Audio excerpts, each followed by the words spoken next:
নমস্কাৰ মীনাক্ষী পাকঘৰ চেনেলটোলৈ আপোনালোকক স্বাগতম।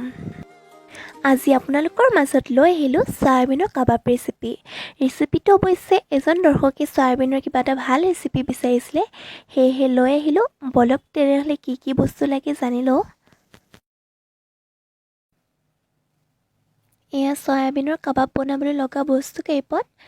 আমাক চয়াবিন লাগিব, নেমু এডোখৰ লৈছোঁ, কেঁচা জলকীয়া কেইটামান, নহৰু, এয়া নৰসিংহ পাত, পিঁয়াজ কাটি লৈছোঁ, লগতে আদা আৰু ইপিনে গুড়ি মছলা আছে। এয়া গুড়ি মছলা, নিমখ, হালধি, ৰেড চিলি পাউডাৰ, অলপমান চাট মছলাও লগতে লৈ লৈছোঁ।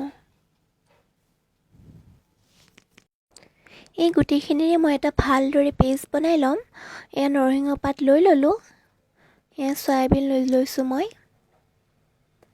চয়াবিন, পিঁয়াজ, নহৰু, কেঁচা জলকীয়া লগতে আদা গোটেইখিনি মই ভালদৰে এটা পেষ্ট বনাই ল'ম। এয়া মই গোটেইখিনি লৈ ল'লোঁ। ইয়াতে মই অলপমান নেমু দিম, নেমুৰ জুচ অলপ ইয়াতে দি দিছোঁ। এয়া গোটেইখিনি মই ধুনীয়াকৈ পেষ্ট বনাই ল'লোঁ। ইয়াতে এতিয়া যিখিনি আমি গুড়ি মছলা লৈছিলোঁ সেইখিনি এড কৰি দিম। এয়া গুড়ি মছলাখিনি মই ইয়াতে এড কৰি দিলোঁ। গুড়ি মছলাখিনি দিয়া হোৱাৰ পাছত মই গোটেইখিনি ভালদৰে মিক্স কৰি দিম।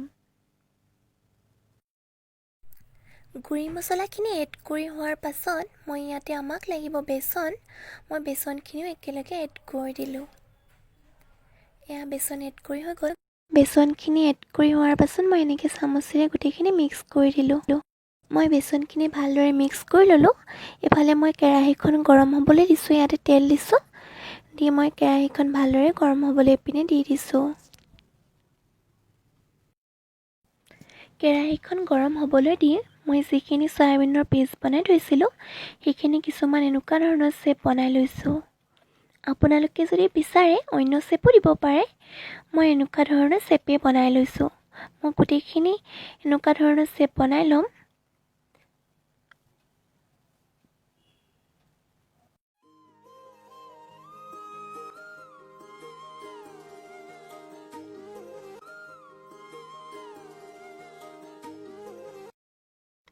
মোৰ শ্বেপ বনাই পেলাই হৈ গৈছে, সেইখিনি মই এতিয়া ভাজিবলৈ লৈ ল'ম।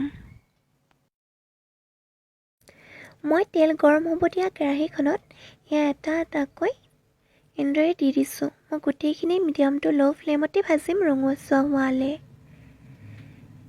এয়া চাওক, মই এনেকৈ ভিতৰত তেলখিনি সোমাবলৈ মই এনেকৈ দি দিছোঁ। এনেদৰে ভালদৰে ৰঙচুৱা হ'লে ভাজি থকা হ'ব। এয়া ৰঙচুৱা হৈ গৈছে, এতিয়া মই উঠাই লৈছোঁ।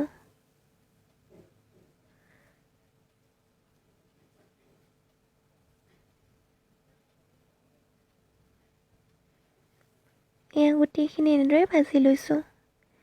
এয়া আমাৰ ফাইনেল লুক।